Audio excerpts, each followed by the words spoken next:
Okay, hi. Hi. Hmm. Um, okay.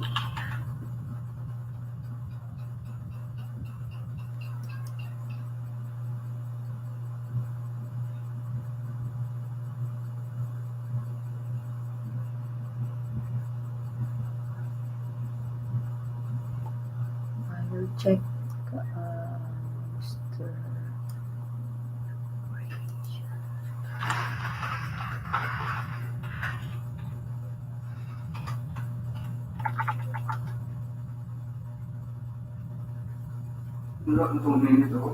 Ha? Ambot kasi nagtanggal.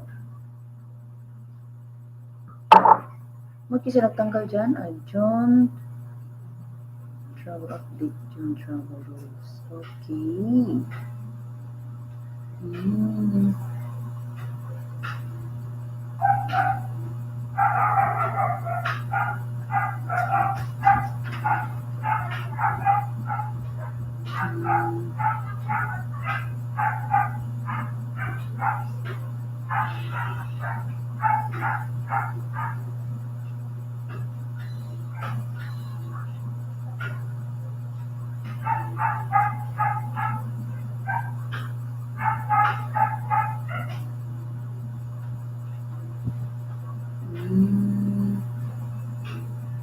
Canada mo US. Ito ha.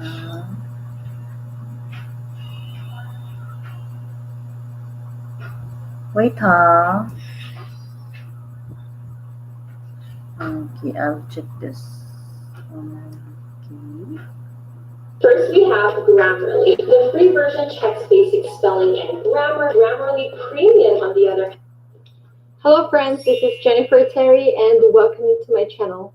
In this video, I have some great news for you, especially for foreign nationals who are holding certain visas.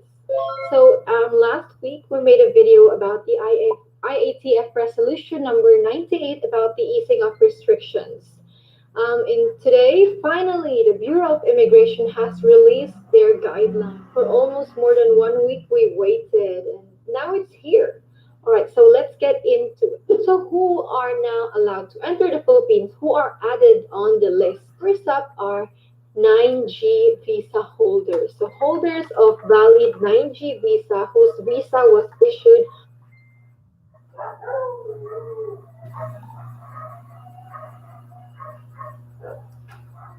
Hi guys, how are you today? Welcome back to my channel Adventures in America.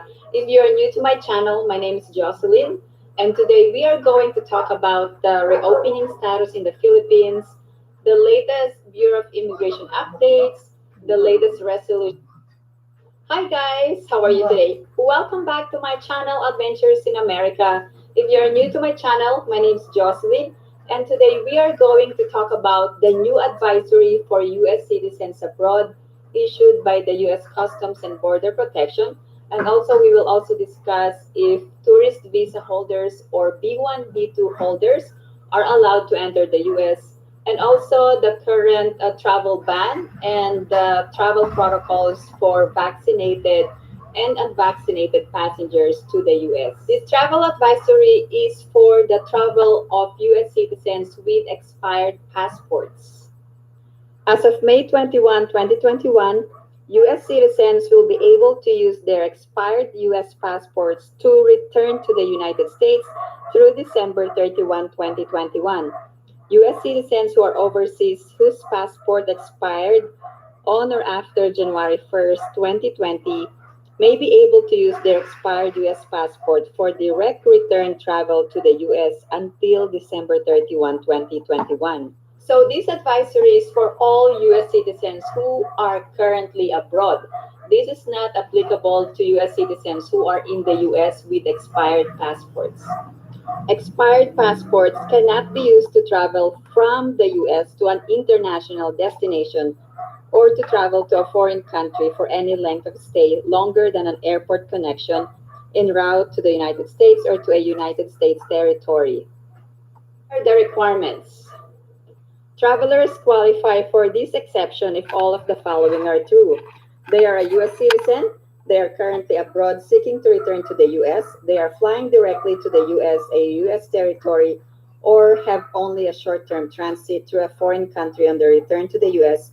or to a U.S. territory. Their expired passport was originally valid for 10 years, or if they were 15 years of age or under when the passport was issued, their expired passport was originally valid for 5 years. Their expired passport is undamaged and in their possession. Now, let's talk about the tourist visa holders or B1, B2 visa holders. If you have a valid existing B1, B2 visa, then you are allowed to enter the US. However, if your country is included in the travel ban, then you may not enter the US. The only requirement for inbound passengers to the US is a negative test before flying, like 3 days before departing your country, or a proof of recovery within 90 days before flying to the US. So the details will be in this video as well, including the countries included in the travel ban. If you are qualified to enter the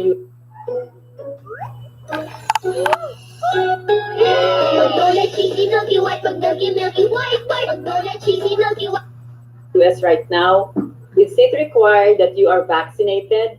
The answer is no. Passengers to the US are not required to be vaccinated. However, there are quarantine requirements. These quarantine requirements are not mandatory or not compulsory. You are not required to purchase or book a hotel for several days just to do your quarantine. You are just recommended to do a quarantine. For example, if you are vaccinated, you are no longer required to quarantine when you arrive in the US. And also, you are no longer required to test after arriving in the US. I also have a detailed information at the end of this video regarding that. However, please take note that if you are going to Hawaii, you are required to do a mandatory quarantine. I'm just talking about the US mainland quarantine requirements. So if you're going to the US mainland, and you are vaccinated, you are no longer required to quarantine or to be tested after you arrive in the US. However, if you are coming to the US as a tourist or a student or a first-time immigrant and you are unvaccinated, can you get a vaccine here in the US? The answer is yes. Also, you don't need to prove your legal immigration status. You can provide a government issued ID or a foreign passport to get vaccinated. Sir Danry. Now, if you're planning to get vaccinated in the US, all you have to do is just go online and find a pharmacy or a clinic near you. I would recommend Walgreens because it's easy to set up an appointment. Now, let's talk about the eligibility for vaccine. So currently here in the US, those who are 12 years old up to 15 years old are eligible to take the vaccine. Also, if you're coming from other countries, you can come to the US and get vaccinated. And all you have to do is to register online for an appointment from a clinic or pharmacy near you. I would recommend going to Walgreens and set up an appointment online and just fill out the consent form to get vaccinated. If the person is a minor, the parent must sign to get his or daughter to be vaccinated. Regarding the cost of the vaccine, the Pfizer vaccine, based on my experience, is less than $3 per dose. So if you have a current health insurance, you can use it to pay for your vaccine. Also, you can pay in cash.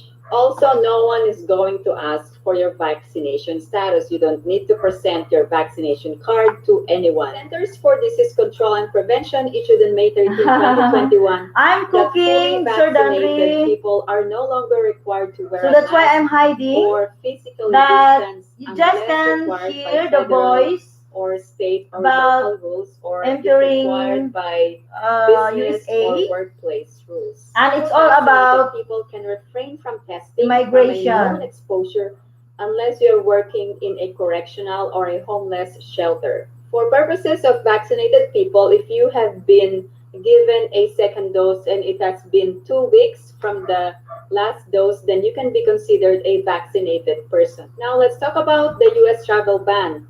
There are actually travelers from this list of countries who are prohibited from coming into the US. This is based on the several proclamations issued by former President Trump and President Biden. So if you are a non-US citizen or an immigrant or non-immigrant and you are in this list of countries in the last 14 days, you are prohibited from entering the US. So here are the list of countries: China, Iran, European Schengen area. Also, if you are coming from the United Kingdom, Republic of Ireland, South Africa, Brazil, and India. Now, here are the exceptions. If you are a US citizen or a permanent resident and you are coming from this list of countries in the last 14 days, then you Okay, ito na! Check out 15 pesos deals. The 15! Big free shipping! There are additional exceptions. On April 18, 2021, the Department of State granted blanket exception to those immigrants and K visa holders from this list of those who are from China, Iran, or coming from the Schengen area in Europe, United Kingdom, Republic of Ireland, Brazil, and South Africa. If you are an immigrant or K visa holders and you are coming from this list of countries, you are now allowed to enter the US. Effective immediately, all immigrant and non-immigrant visa holders who are K1, K2, K3, and K4 visa holders are now allowed to enter the US subject to eligibility rules. Also, other non-immigrant visa holders such as H1B or H2B or L1 and J1 visas are now allowed to enter the US. Embassies and consulates abroad are prioritizing those travelers with urgent travel needs, foreign diplomats, mission critical travelers, or those assisting with the pandemic, those workers who are essential to the American food supply. It is followed by students, exchange visitors. Now let's talk about the current US health protocols. Divided into before boarding to the US or upon arrival, and also the quarantine requirements for vaccinated and unvaccinated passengers to the US. All air passengers coming to the US, including US citizens and fully vaccinated people, are required to have a negative COVID-19 test result no more than 3 days before travel or documentation of recovery from COVID-19 in the past 3 months before they board a flight to the United States. This requirement is applicable to all US bound passengers 2 years old and older, including US citizens and permanent residents. The negative pre-departure test must be a viral test, RT-PCR test, or an antigen that was conducted on a specimen collected within 3 days prior to flight departure from a foreign country. The negative viral test must be approved or authorized by the relevant national authority for the detection of SARS-CoV-2. There are information that must be included regarding the test results. The qualifying test result documentation confirmed that the personal identifiers such as the name and date of birth on the negative qualifying test result match the personal identifiers on the passport or other travel documents. Number two, the specimen must be collected within 3 days prior to the flight's departure. Number three, the test performed was a viral test and the test result states negative or SARS-CoV-2 RNA not detected or SARS-CoV-2 antigen not detected or COVID-19 not detected. A test marked invalid is also not acceptable. Also, there are requirements if you have recovered from the COVID-19 within 90 days before your departure. So if you had the COVID at least like, let's say 6 months before, that is not valid. It must be within 90 days of departure. If a passenger has recovered from COVID-19, the passenger must provide a written documentation of recovery from COVID-19 after previous SARS-CoV-2 infection in the form of a positive viral test result and a letter from a licensed healthcare provider or public health official stating that the passenger has been cleared. The document of recovery from a COVID-19 means that the passenger has presented documentation of a positive test result and a signed letter on official letterhead that contains the name, address, and phone number of a licensed healthcare provider or public health official stating that the passenger has been cleared for travel. Now, aside from having a negative COVID-19 test or proof of recovery, there are required documents that must be filled out. Here are the required documents. Effective January 26, 2021, all passengers to the U.S. must fill out a CDC form or an attestation form and state that you have a negative COVID-19 test or a proof of recovery. I'm going to send the link below regarding the CDC attestation form. If you arrive in the US and you are already fully vaccinated and the vaccine is approved by the FDA, you do not need to quarantine after arriving in the US. However, for those unvaccinated people, you also need to get tested 3 to 5 days after arrival. Also, the recommended quarantine days are 7 to 10 days, either in a hotel or at your home. Thanks for watching, and if you recently traveled in the US or the Philippines, please share your travel experience. Also, if you have any other questions or comments, please post them down below and I will get back to you as soon as I can. Again, thank you guys for watching, and if you like this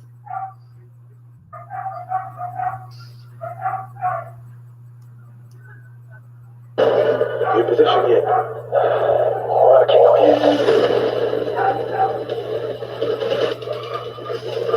As most people know, when the petitioner dies, the petition dies with him. And I know how crushing that can be for people.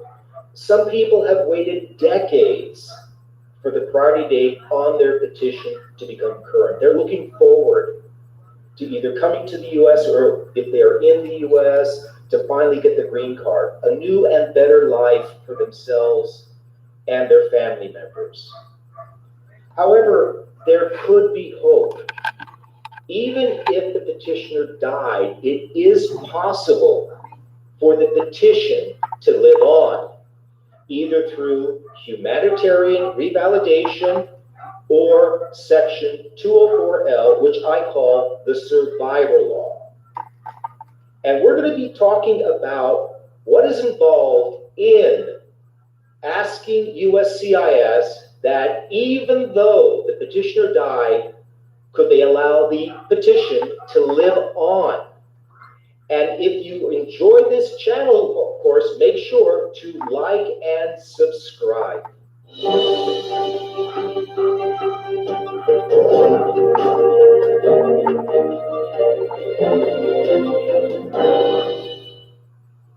When the petitioner dies, there could still be hope in that a person could apply for either humanitarian revalidation or Section 204L, which I will call the survivor law for these purposes. Let's talk about the differences between humanitarian revalidation and the survivor law to determine if perhaps you are eligible if the petitioner died. Okay, humanitarian revalidation. That is available if the beneficiary had been outside the US when the petitioner died and the petition has already been approved. If the beneficiary arrived in the US after the petitioner died and continued living here, and then the priority date becomes current, they would still have to seek humanitarian revalidation because they were not here on the day the petitioner died. Also, you need to make a compelling presentation to USCIS as to why they should allow the petition to live on despite the death of the petitioner. And they look at a number of factors, and those factors include the impact on your family who are living in the US, especially if they are citizens or green card holders, whether the alien is elderly or sickly, the alien had lawful residence in the US, their lack of ties to their home country, as well as other factors a person believes is important for USCIS to take into account as to whether or not they should exercise discretion and approve the case. It has to be well packaged, well presented, and have lots of documentary proof. A lot of people think that they can do it themselves and it's easy, but it could be very, very difficult. In fact, I pointed out that the California Service Center had at one time a 7% approval rate. So you have to make sure it is well done, well prepared. As far as Section 204L or the survivor law, that is, in my opinion, so much better and easier than humanitarian revalidation. Now, the requirements are that the principal beneficiary or one of the derivatives had to have been in the U.S. when the petitioner died, and they have to have continued to live in the U.S. all that time. So in other words, you cannot come into the U.S. when the petitioner's on their deathbed, they die, and then you go back to your home country. That may not constitute that you were residing in the U.S. There are also several more advantages to the survivor law. First of all, the petition could either be pending or approved. For humanitarian revalidation, the petition had to have already been approved. For survivor law, it applies whether the petitioner or the principal beneficiary died. For humanitarian revalidation, if the principal beneficiary died, that's the end of the case. There's nothing more that can be done. But the survivor law, there could still be hope. In fact, I had a case once where a sister had petitioned her brother in F4, waited many, many years, and then the brother died. The one who was being petitioned died. Nevertheless, we were still able to get a green card for his wife, the derivative spouse, even though the principal beneficiary died. In addition, the survivor law could also apply if a worker died. The spouse could still possibly obtain a green card. Let's say, for example, somebody is being petitioned by an employer under labor certification or PERM, and the worker dies. It could still be possible that the spouse and the minor children could move forward on that case, the I-140, and get their green card. Also, both humanitarian revalidation and the survivor law require that there be an affidavit of support submitted by a substitute sponsor. And the substitute sponsor has to be a citizen or a green card holder and can only be certain relatives.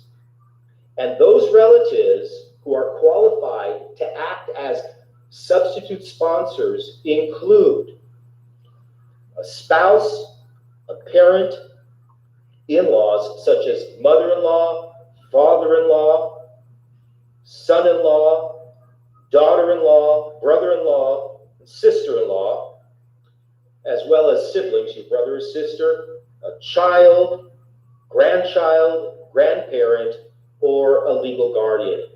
If a person has worked for at least 40 quarters or 10 years, and they have a Social Security printout statement establishing that, then they may be exempt from the affidavit of support requirement.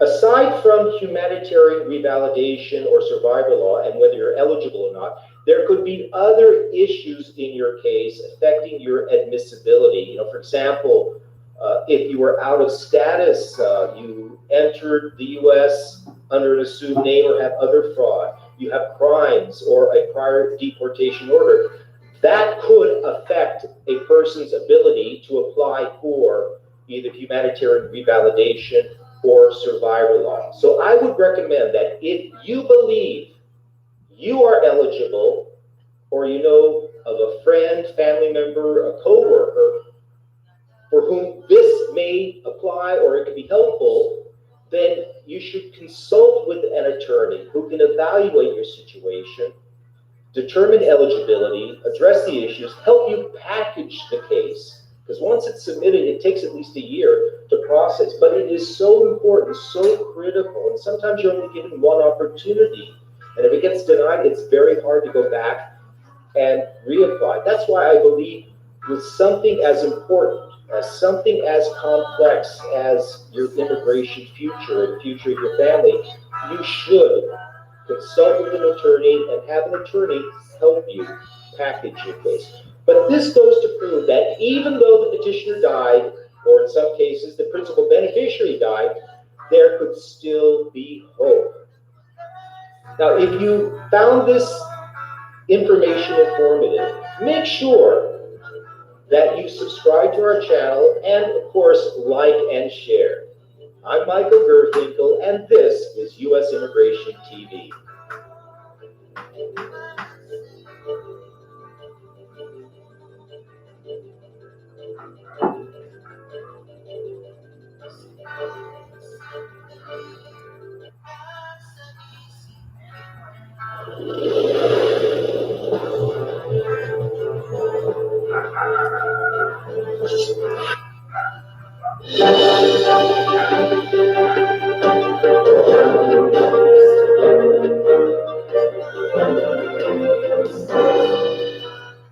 I'm Michael Gerfinkel, and welcome to U.S. Immigration TV. Now, don't forget to subscribe to this channel by clicking the red box at the bottom of the screen, as well as liking and sharing these episodes. Well, I have some great news for Filipinos who are under petition as brothers and sisters of U.S. citizens, as well as married children of U.S. citizens who availed of the Life Act. Reason? Because your visas are almost available, or the priority date is almost current.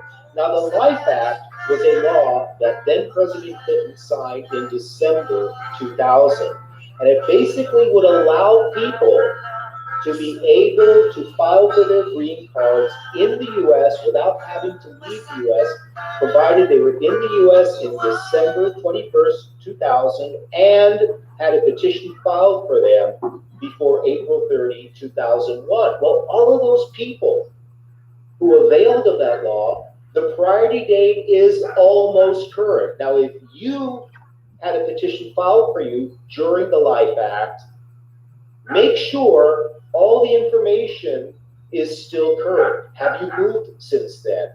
Did you get married? Did you terminate your marriage? But there have also been a lot of changes in immigration law since the time that petition was filed. New public charge regulations, other factors that go into effect. So if your priority date is soon going to be current under the Life Act, you may want to consult with an attorney to evaluate your continued eligibility to be able to file for adjustment of status in the U.S. Well, that's the latest news on the Life Act and developments for Filipinos under petition by brothers and sisters or as married children. Don't forget that if you want to continue receiving these alerts, updates, news and information, and success stories, to subscribe by clicking the red box at the bottom of your screen, as well as liking and sharing these episodes. Until next time, I'm Michael Gerfinkel, and this is U.S. Immigration TV.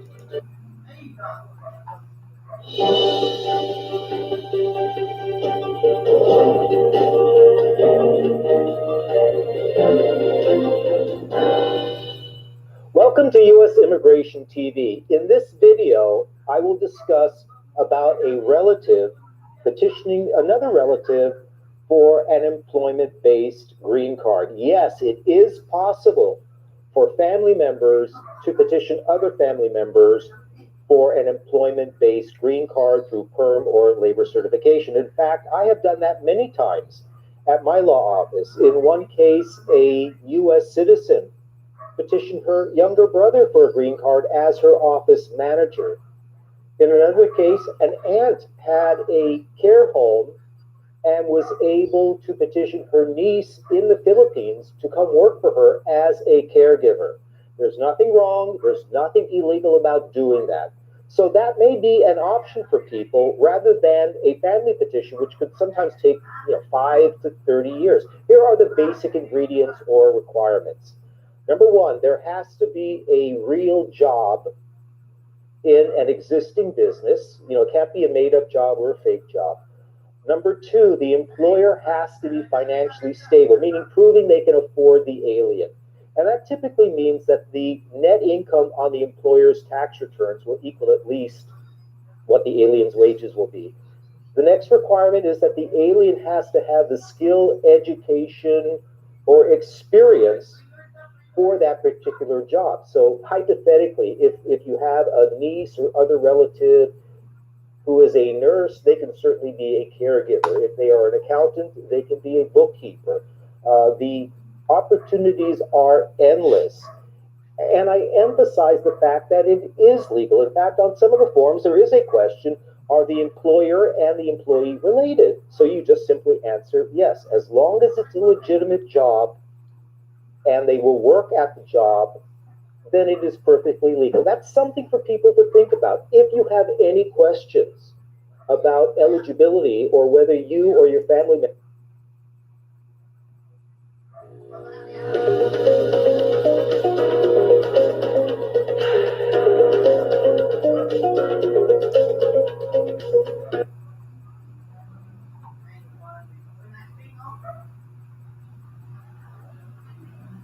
Hi everyone, this is Manisha Mukhi, the founder of AskEllis.com, your number one source for all things immigration. On this channel, you will find the latest immigration info, tips, and tools from our experts, from green cards to citizenship to work visas and more. Should you become an American citizen or just hold on to your green card? Citizenship will get you an American passport, you'll be able to vote, you could potentially sponsor your parents. Sounds great, right? Hold up. Before you apply for citizenship, there are a few very important things to consider, so do not apply for citizenship until you watch this video. Welcome to Ask Ellis, your number one source for all things immigration. I'm Manisha Mukhi. For the latest immigration info, tips, and tools, subscribe to our channel and hit the bell to be notified when I post a new video every Tuesday. By the end of this video, you will have a clear understanding of the benefits and downsides of green cards and citizenship. For those of you with complicated circumstances, you will know exactly what questions to ask a lawyer. And if you're ready to take the next step and apply for naturalization, I have a little something for you, but more on that in a minute. Before we dive in, let's talk basics for 30 seconds. A green card, also known as permanent residency, allows someone to live and work in the U.S. permanently, but you keep your home country's citizenship and passport. In order to become a U.S. citizen, you first need to have a green card for at least 3 or 5 years. 3 years if you got your green card through a U.S. citizen spouse, and 5 years if you got a green card in any other way, such as employment. So you cannot jump to citizenship without having a green card first. Make sense? So why would someone give up their green card and pay $725 to become a U.S. citizen when they can already live and work here permanently? What does U.S. citizenship get you? Well, for starters, you have to renew your green card every 10 years, which costs $540. Once you become a U.S. citizen, you are done with the USCIS. No more paperwork ever. Second, you can lose your green card and be placed into removal proceedings if you commit certain crimes. This is a tricky area. Some crimes are treated differently under immigration law than criminal law, and what might seem like a minor brush-up with the law can have serious immigration consequences. U.S. citizens cannot be removed unless they committed fraud to get their green card or citizenship, such as not disclosing deportation orders to the immigration officer or lying about their identity, in which case you can get denaturalized. This is very rare and not something most people have to worry about. Another huge benefit of U.S. citizenship is the U.S. passport. It is one of the most powerful passports in the world and allows visa-free travel to many, many countries. If you're from a country like Canada or Singapore, It's not all that attractive as those passports are pretty powerful, but for most of the world, the U.S. passport is something to be coveted. Next, the right to vote. U.S. citizenship allows you to vote and even run for office, but sorry folks, you can't run for president. For that, you have to be born in the U.S. U.S. citizens can live abroad for as long as they want without worrying about abandoning their green card. With a green card, you have to spend at least 6 months out of every year in the U.S. to maintain your status.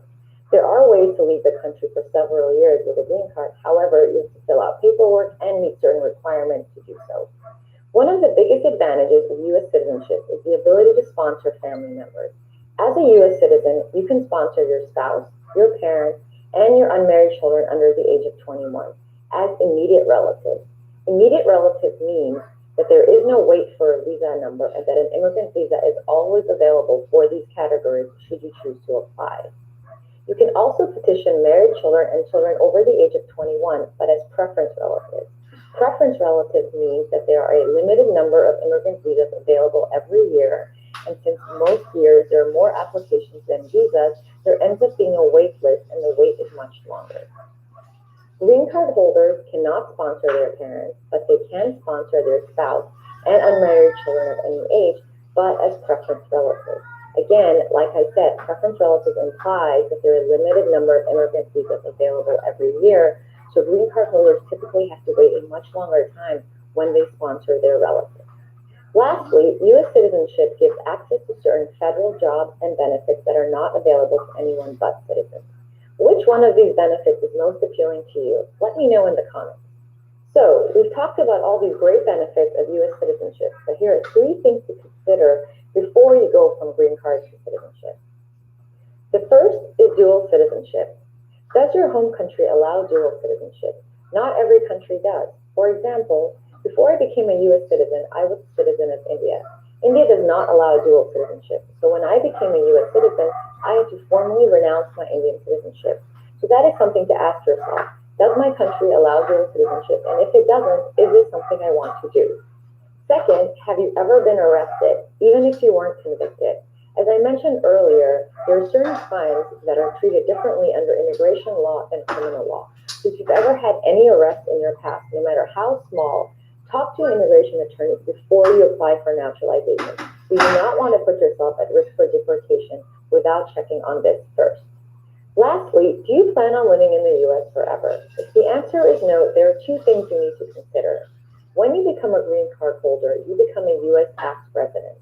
U.S. tax residents are taxed on their worldwide income. Typically, green card holders and U.S. citizens are taxed in the same way.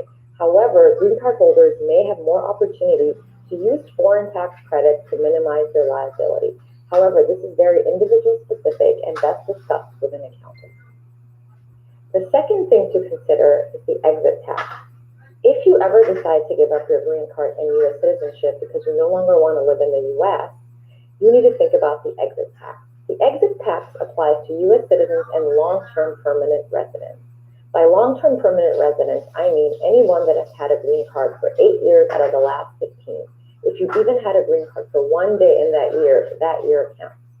Now, I don't want to spend too much time on the exit tax, as that is a video topic on its own, and this is a very complicated area that I do feel is best discussed with an accountant. If you're thinking about U.S. citizenship, do it now. The line is getting longer and longer. Forms have gotten longer, process and timelines have gone up, but be sure to talk to an attorney if you've ever been arrested. So how do you become a U.S. citizen? Well, watch the video on the screen. It will tell you everything you need to know. And be sure to grab your citizenship guide in the description below. If you found this video helpful, hit the like button below, subscribe, and share it with your fellow immigrants. See you in the next video.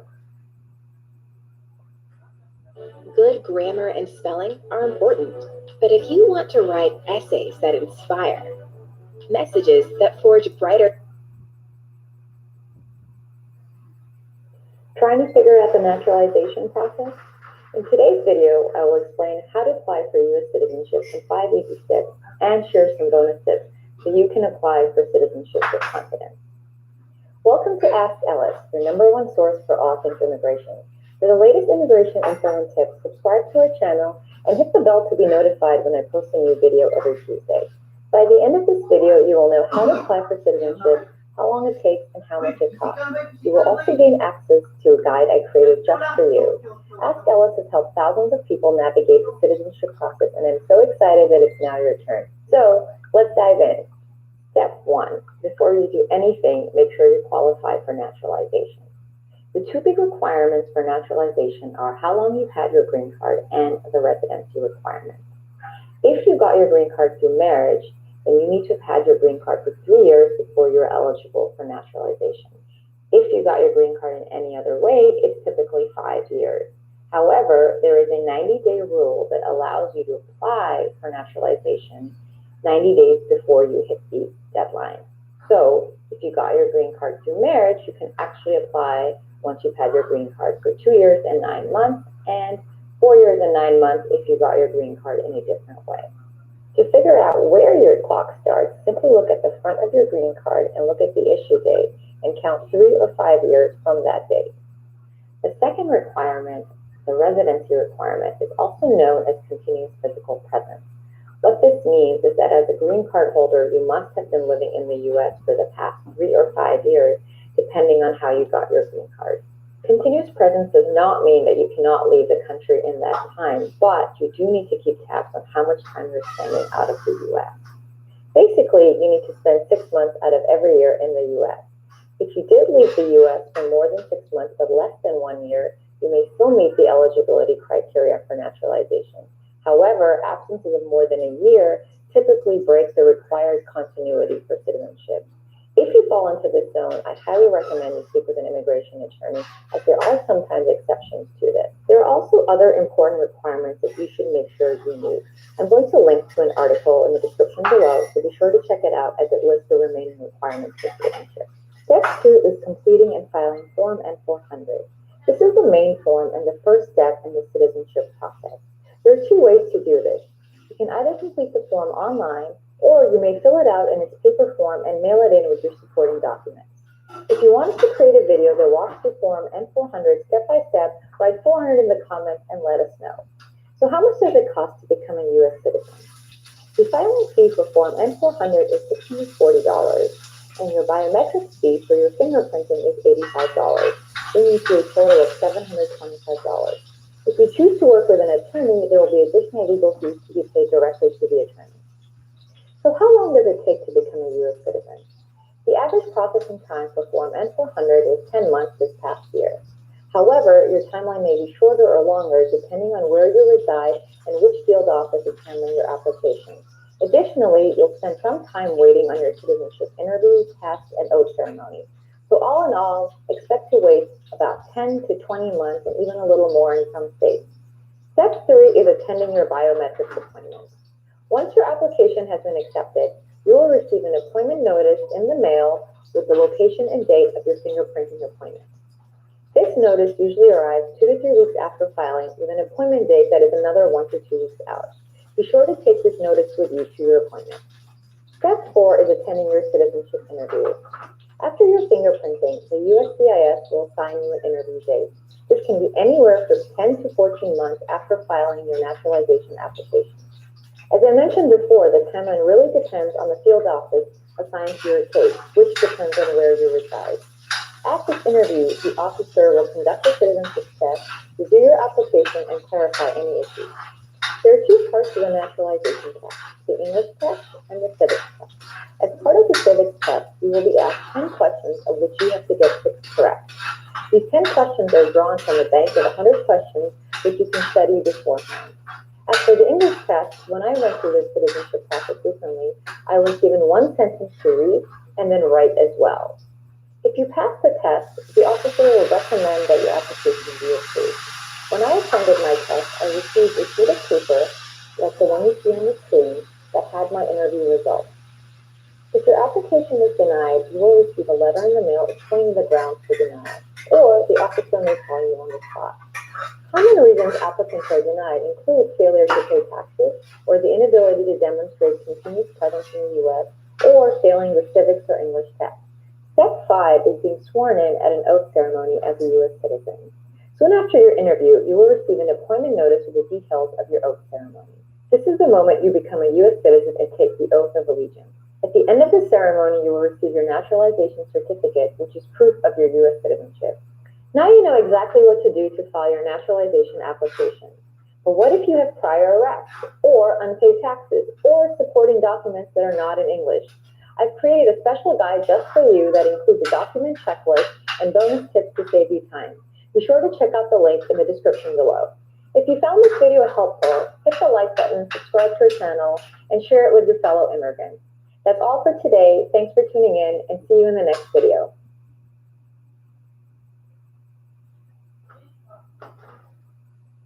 Is your oath ceremony coming up? Well, congratulations.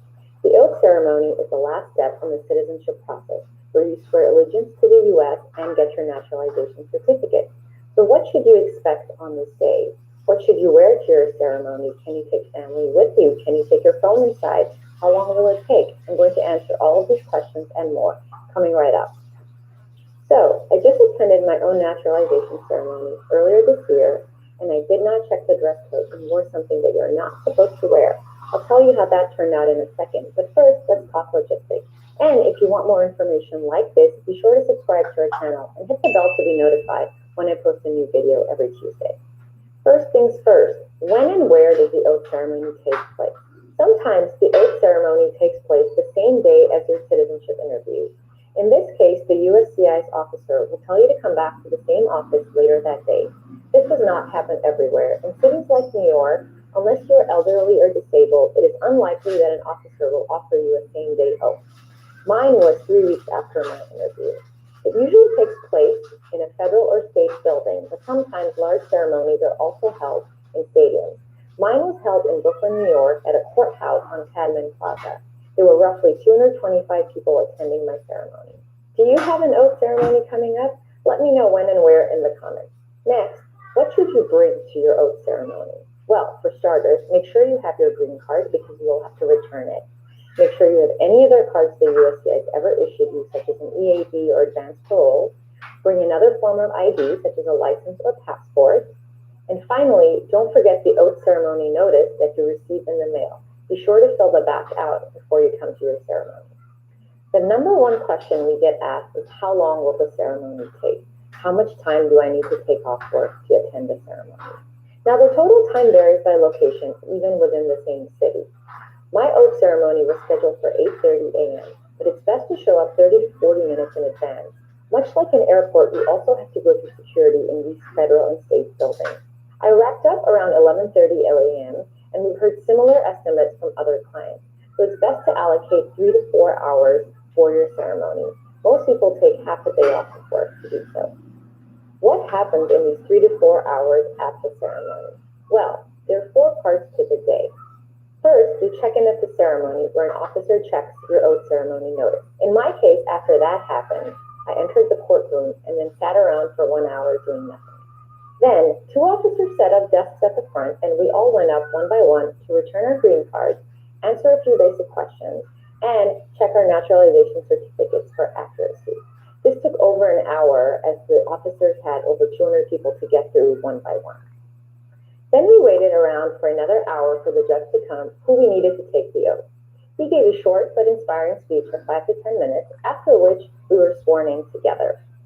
Then the officers called us up one by one to grab our naturalization certificates on our way out of the courtroom, and that's it, you're a U.S. citizen. Now, not every oath ceremony is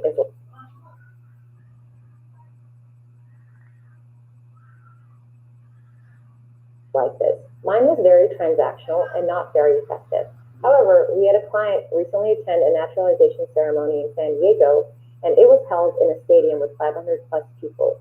They had more speeches, they had little flags distributed, and they even called out the names of every country that was represented there that day. So it can really vary by location. However, for Brooklyn, at the location where my ceremony was held, this is very typical and what we've heard from many of our other clients as well. With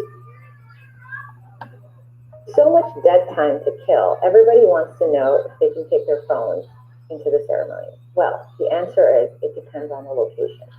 At the courthouse in Brooklyn, after you clear security, you have to check in your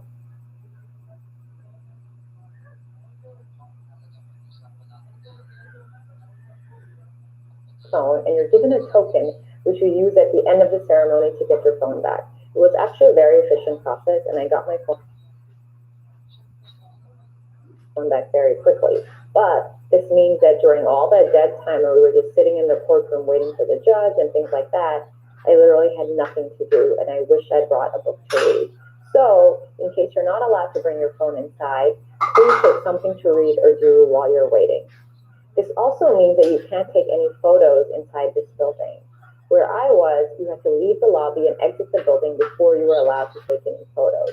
However, we've had clients attend ceremonies in Manhattan where they were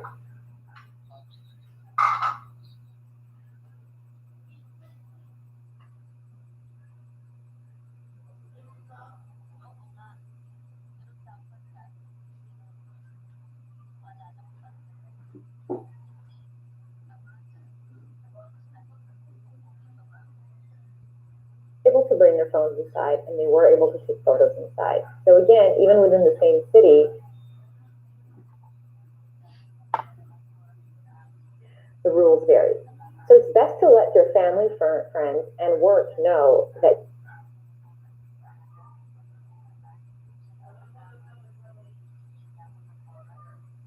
you may not have access to your phone for 3 to 4 hours that day, just in case people are trying to reach you. And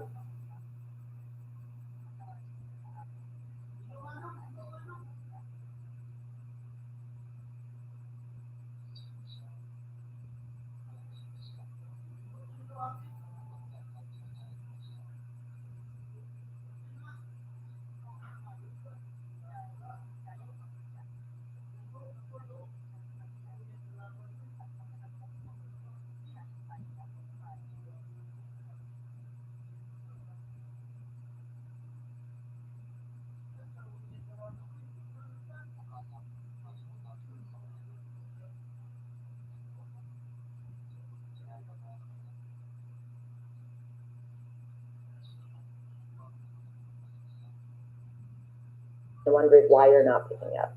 Can you bring guests to your big day? Yes, you can. You can bring family, friends, children, really whoever you'd like to your ceremony. However, as there's limited capacity at these locations, they will likely be waiting elsewhere. I debated whether I should bring my husband or not and have him take half a day off of work, and I was really glad I did not, because he would have been waiting elsewhere in a cafe upstairs for 3 hours without a phone for a 15-minute ceremony. So it really depends on if your family and friends are okay with waiting that much time and on their own, as they're not going to be with you. Our courtroom was almost at capacity the day I took my oath, and the judge said until all oath takers were seated, they would not bring our guests downstairs to the courtroom.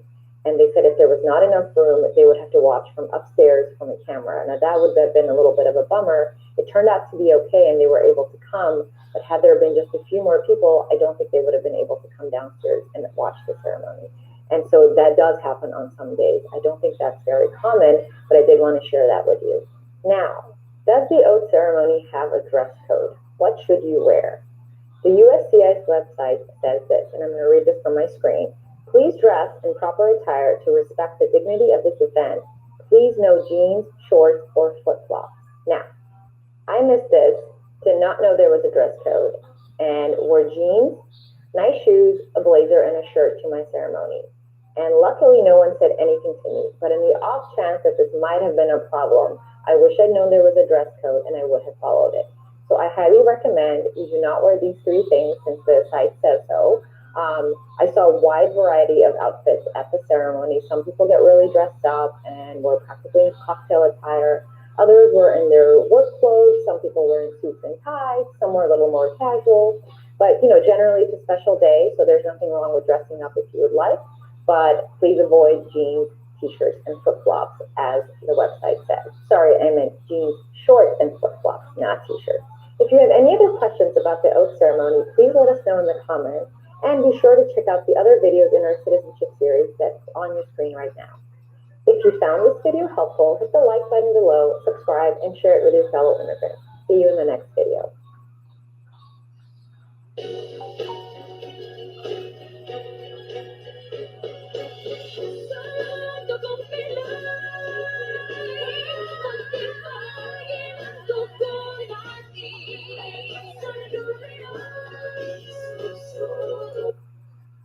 The U.S. citizenship test is getting harder and longer. So what's changing, when is it changing, and how can we make sure that you pass with flying colors?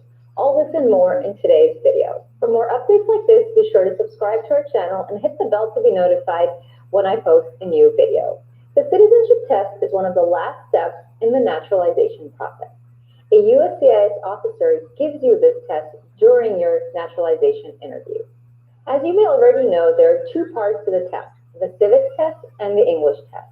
It is the civics test that is getting longer and harder. Until now, the civics test consisted of 10 questions that the USCIS officer would ask you, of which you had to get 6 correct. And these questions came from a bank of 100 questions which are listed on the USCIS website. Now, instead of 10 questions, you will be asked 20 questions, of which you have to get 12 right. These questions will be pulled from a bank of 128 questions, which will live on the USCIS website. I'm going to share a link to these questions in the description below. So, when are these changes going into effect? Well, if you filed Form N-400, your application for naturalization, before December 1st, 2020, you will get the old civics test, which means you will get 10 questions from the bank of the original 100. So some of you will still get to take the old test in 2021, but for anyone who files Form N-400 now onwards, you will get the new test when your naturalization interview is scheduled. This means you'll be getting 20 questions, of which you have to get 12 right from the bank of 128 questions.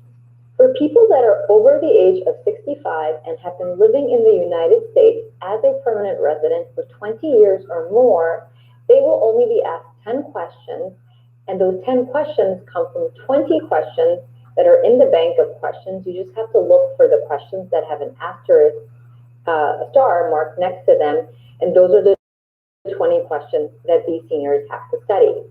So you'll find these questions in the bank of 128 questions on the USCIS website. You just have to look for the star for the 20 questions. And again, this is for people that have had a green card for at least 20 years in the US and are over the age of 65. So why is the test changing? Well, here's my take on it. Over the last 4 years, the Trump administration has done everything it can to make legal immigration harder and create more barriers for naturalization. So this is right in line with that and not surprising. The last time the test was changed during the Bush administration, they posted 144 proposed questions in advance as part of a pilot program, and people were able to point out any mistakes and make comments on these questions before they finalized the list of 100 questions that we see today. The Trump administration did no such thing. They just amended the questions as they wanted to and went ahead and published them. Nonetheless, the process for studying for the test is the same. There is a bank of questions and answers that they will accept. USCIS officers have some discretion as to what they'll accept, but it's guided by these acceptable answers in the bank of questions. So study these questions that are listed in the bank and you will do great. Have a family member or a friend quiz you in advance so that you're comfortable with these questions and the different answers that are acceptable. There are also a ton of resources online, both on YouTube and off, to help you study for your civics test. If you found the citizenship update helpful, hit the like button below and share this with anyone who might be taking the test in the near future. I'll see you in the next video.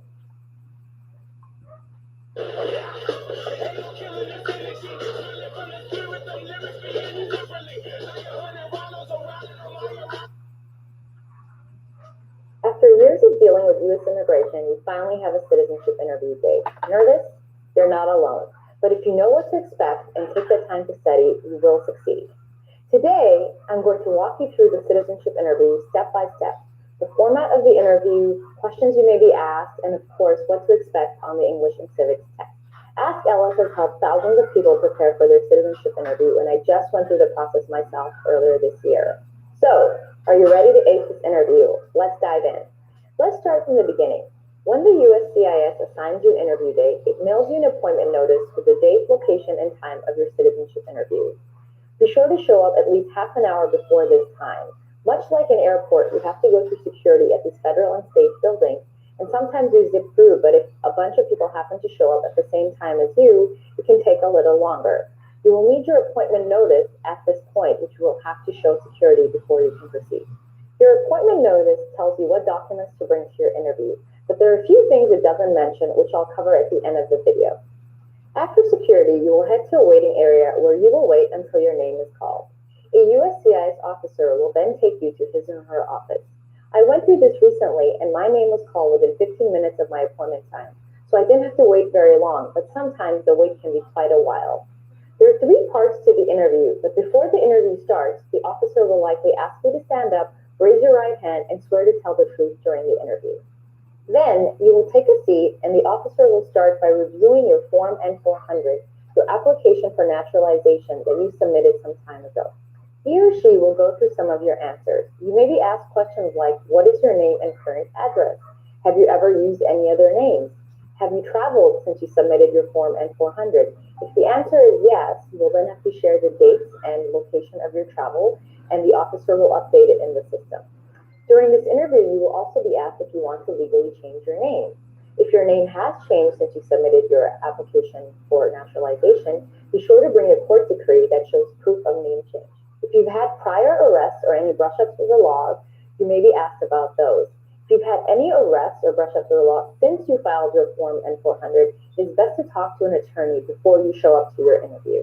Now, the officer will move on to the English and civics test.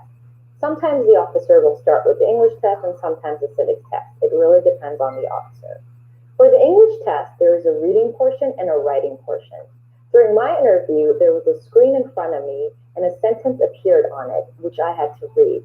Then the officer read out a sentence to me and I had to write that sentence out on a blank screen. If you get it right on the first try, you've passed this portion of the test.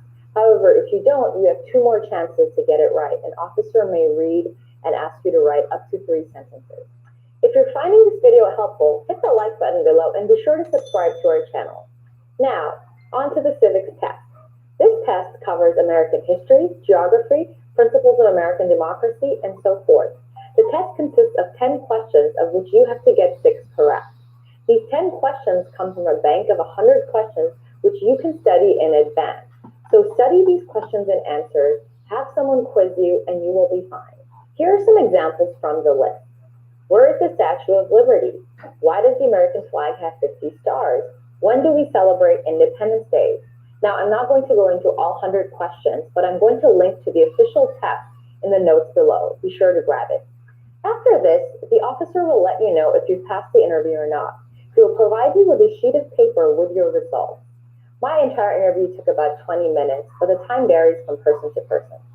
Okay, now let's talk about what to bring to your interview.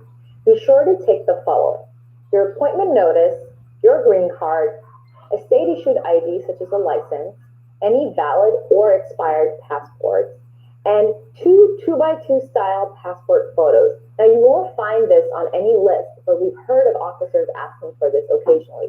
I wasn't asked for it, but we have heard of other people that have been asked for it. If you file for naturalization as the spouse of a U.S. citizen, you will also need to bring the following: your marriage certificate, proof of death or divorce for prior marriages of you or your spouse, and proof that your spouse is a U.S. citizen. This can be a birth certificate or a naturalization certificate, whichever one is applicable. If you've ever been arrested, be sure to bring original or certified copies of your court dispositions. You may not be asked for most of these documents, but it's best to have them handy in case the officer asks. Once you pass the interview, you will receive a notice in the mail for your oath ceremony. To learn more about that, check this video out, and if you haven't kicked off your process yet, check the other video out. If you found this video helpful, hit the like button below, subscribe to our channel, and share it with your fellow immigrants. See you in the next video. Grammarly can help you write quickly and confidently, so you never have to slow down at work. Stay on top of emails, documents, and more without having to stay put.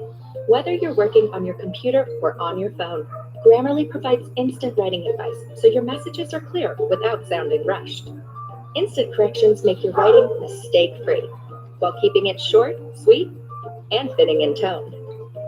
Join more than 20 million people who use Grammarly's writing assistant every day. Download Grammarly today for better, smarter, faster writing at work.